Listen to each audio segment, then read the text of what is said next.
In today's show, we're talking about the one question you need to stop asking.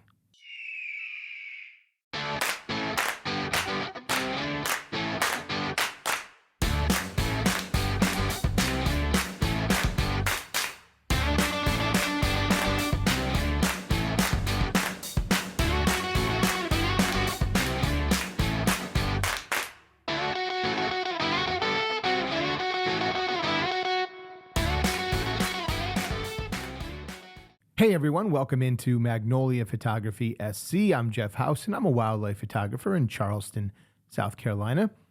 Today we're going to be talking about the one question you need to stop asking, and I'm going to need you to be honest with me, and I'm going to need you to be honest with yourself. If you are the photographer that is looking through another photographer's work, whether it be a friend, a family member, maybe someone on YouTube, whatever the case it may be, and you come across a photo that you really admire, right? It's one of those photos that just connects with you and you love it.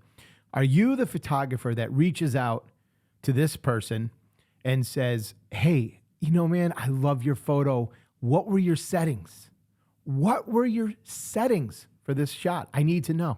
I need to know because I can't go on living if I don't know the settings to this photo. If this is you, hey, we're not here to pick on you. We're not here to make you feel bad about this, right? But I want to talk about it because I believe that this is a question that I have seen many photographers ask over the years that I've been in photography. It's such a common question. And I think sometimes people maybe admire someone, they want to strike up a little conversation, learn a little bit more about them, and they ask this question because they don't really know what else to ask. And then there are those photographers who think that they need to know the settings for every photo another photographer took because it's dire to know this information. And I'm here to tell you right now, it means nothing. Nothing, absolute nothing. Settings are pointless to know when it comes to another photographer's photos. But I will say this, settings are important. So I don't want to say or give you the impression that settings aren't important when it comes to photography. We know they are, right? But you're not going to see me on this channel focusing a lot on camera settings. Yes, we will talk about settings in the sense of wildlife photography, because we need to understand how settings affect our images, because that's what's going to give us as photographers the control creatively, right? You need to understand that if you're using a slower shutter speed, 1/250th of a second or 1/500th of a second, we need to understand that if we're photographing a still bird and they suddenly take flight and we continue to try to take images at those shutter speeds, we are most likely going to have blurry images because the shutter speed will be too slow for the motion. We need to understand that.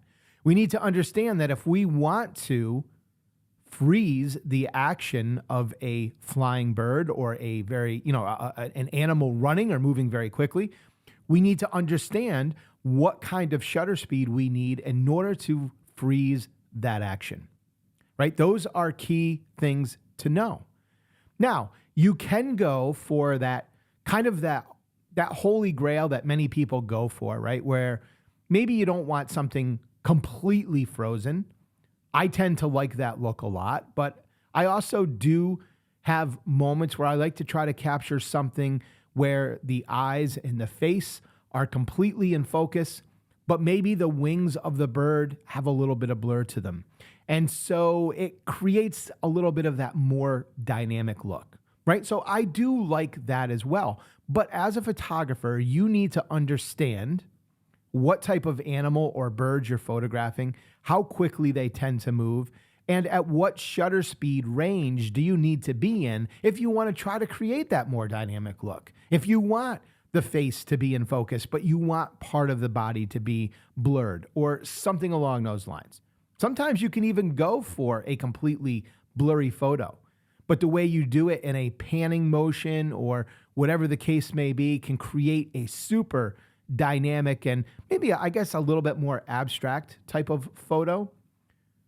But these are things that you need to understand if you want to get to these different looks, right? Without it, we're simply guessing.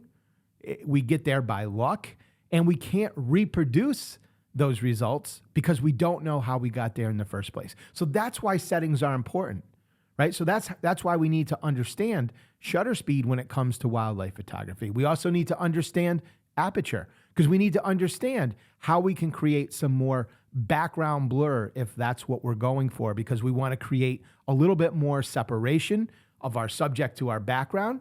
Talked about this in a very recent video, right? Or maybe we want to try to disguise some of the distractions going on in the background, and creating a little bit more blur will help hide some of those distractions, and that in turn will help to separate our subject from our background.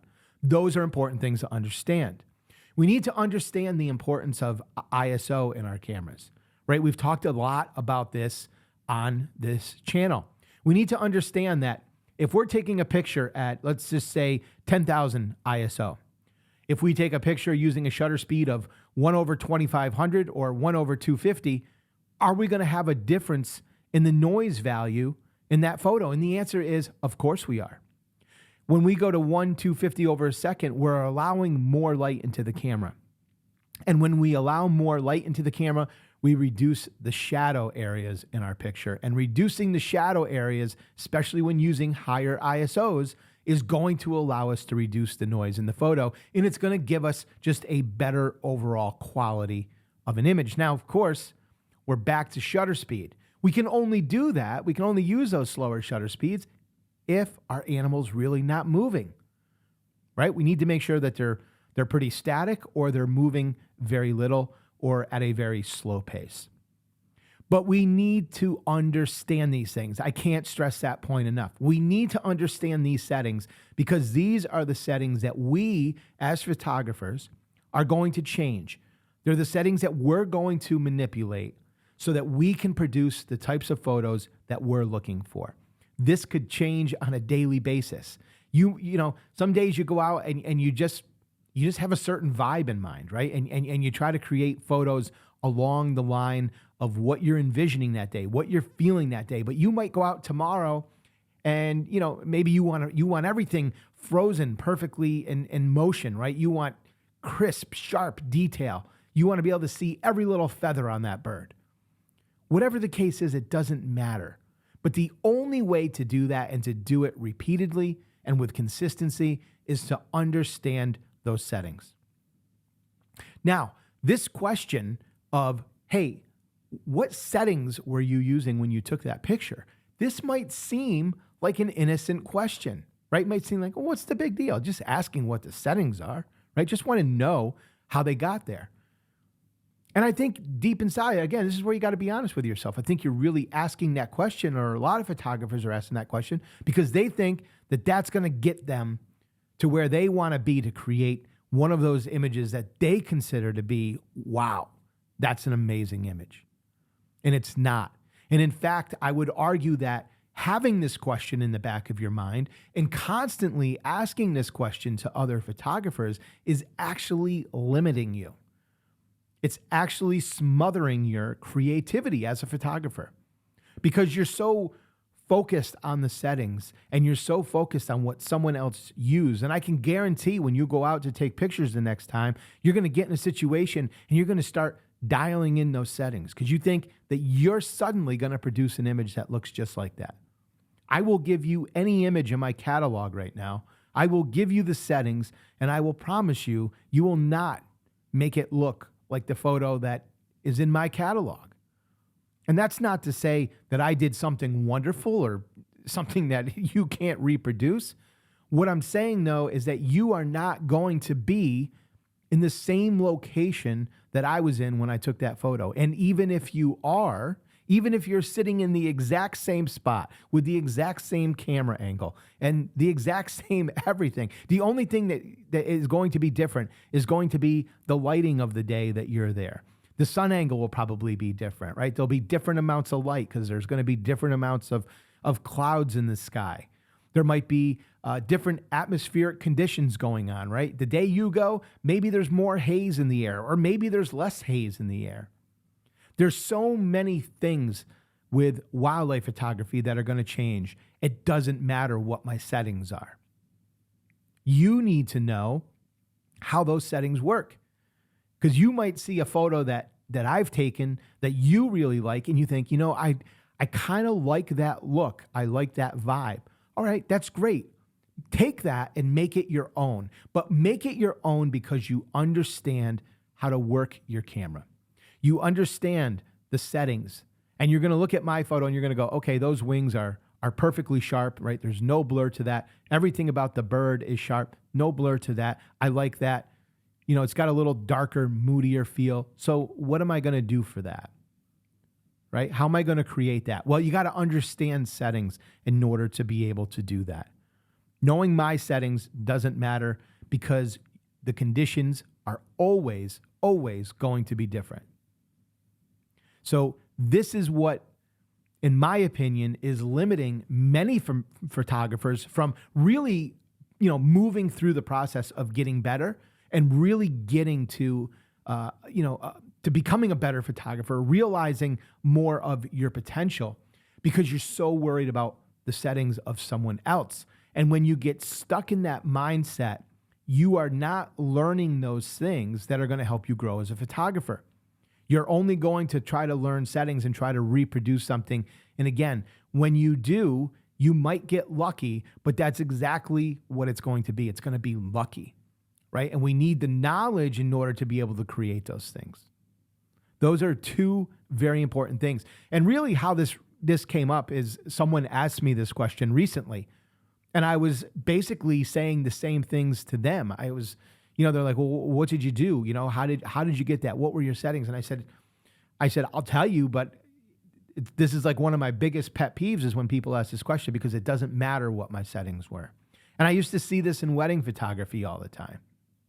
Matter of fact, when I was first learning the art of wedding photography, I was following a great photographer by the name of Cliff Mountner, and he's out of New Jersey. And this is really where I learned about this whole settings thing. He shoots very differently than most wedding photographers, and his images are just, they're stunningly gorgeous. And he does it very differently than everyone else pretty much in the wedding industry. But everyone was so in awe of his images because they're so dramatic and so unique that they would go to him and ask this question, right? What were your settings? And he said, I don't even know. I just move the dials instinctively because I know what I'm doing. I know with my particular shooting style, I know that if I move the dial to the left, I know this is basically where I am. And I know if I move it to the right, this is basically where I am. He kind of formed like a starting point, right? But he could get to those shots based on, experience and doing it his way with his style. He wasn't worried about settings. He wasn't staring at the back of his camera to dial in certain settings. Oh, I saw this picture the other day and I asked what the settings were, so I'm going to do this. And then you take a picture and you don't get the result. And you're like, what am I doing wrong here? So that's where I learned it. And it made such sense to me. And having, been in the world of professional photography now for, the past 12, 13 years, I really understand, where he was coming from back in those very early days when I was learning about these things. So I hope that you understand. This is just a quick video today, just a quick conversation, but I want to talk about it because I want you, if you are this photographer, to be aware that you're doing this.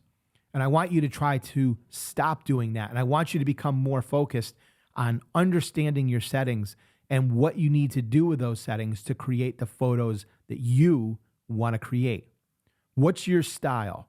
What's your vibe? What are you looking to do as a photographer? What do you want to be known for? I want you to learn the settings to get there. Now, if you have a question about, hey, these are the types of photos that I want to learn, right? This is the type of photo that I'm attracted to, that that kind of resonates with me, but I don't really know where to start in the way of settings. What should I focus on? Throw that in the comments below. I'll be happy to provide any information I can to you to help set you on the right path and the right track to getting to a style that, fits you and is reflective of your personality and your photography style. So let me know in the comments below if you have that type of question. Otherwise, learn those settings. Forget about what another photographer is using for settings and grow your photography and keep growing your photography. And, just always try to get better. Never become complacent with your skills. Always be looking to improve. Hey guys, that's it for today. I hope you enjoyed this video. I hope you learned a little something from this. This is such a common thing in the world of photography. And I'm sure as you progress through your time in photography, you will probably receive these questions, and I'm sure, will hear people ask this question all the time. And hopefully you can be the person to go, hey, it doesn't matter, man. Figure out your settings, learn how to do it. You'll be a better photographer. Thanks so much for stopping by, guys. Again, if you like this video, got something out of it, subscribe to the channel. I would deeply appreciate that. Other than that, thank you so much for spending a little time with me, and I'll see you in the next video. Take care.